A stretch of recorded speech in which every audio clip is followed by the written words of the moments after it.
Okay, so in this video, we're going to talk a little bit. We just wrapped up redefining the sine and the cosine in terms of these x and y coordinates.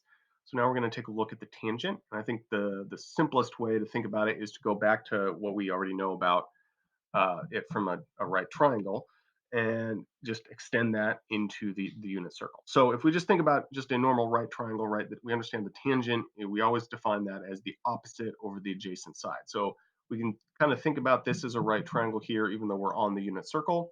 And if we look at this, we see, okay, the tangent opposite over adjacent, that's just going to be the sine of theta over the cosine of theta. So we're going to come back to that idea.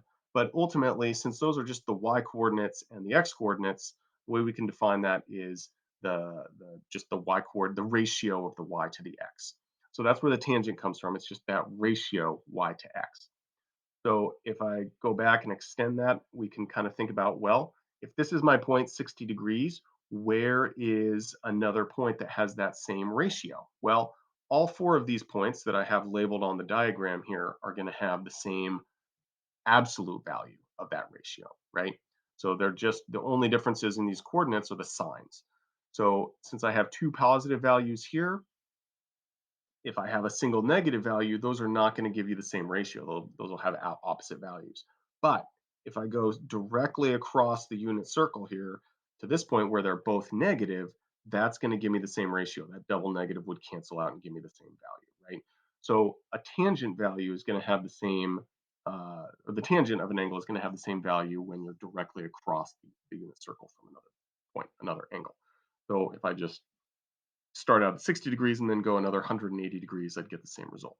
And the same thing if we had one negative value and one positive. If you just go straight across, then it's just the other orientation. You know, the other one is positive and the other one is negative. So you get the same result. So the tangent is can be those tangents can be found just on opposite sides of the unit circle. So then finally, to kind of wrap all this idea up, we can summarize these symmetries on the unit circle. It's good to have that foundational geometric understanding, but we can also summarize them with these algebraic statements right here. So the sine of an angle, we can find another angle that will have the same sign just by subtracting the angle we have from 180. So for example, sine of 60 is going to be equal to the sine of 180 minus 60, which is 120. The cosine of an angle is just equal to the cosine of the negative of that angle. So I'll just change the sign of the angle and the cosine will be the same. And then for the tangent, we can just add the angle to 180 and that'll give us the same value as well. Uh, this is all, those definitions are for problems in or angles that are in degrees. If you're in radians, just replace pi with the 180 there, and that'll get you the right value. So then finally, we mentioned we can go multiple rotations. We can just add a full rotation. So you can find any other number of angles that you want that will have the same sine, cosine, and tangent. The other way that you can find more is just by adding or subtracting 360 from whatever value you have. Or if you're in radians, you'd be adding or subtracting 2 pi. So you can also find additional angles that will have the same trig values using that method as well.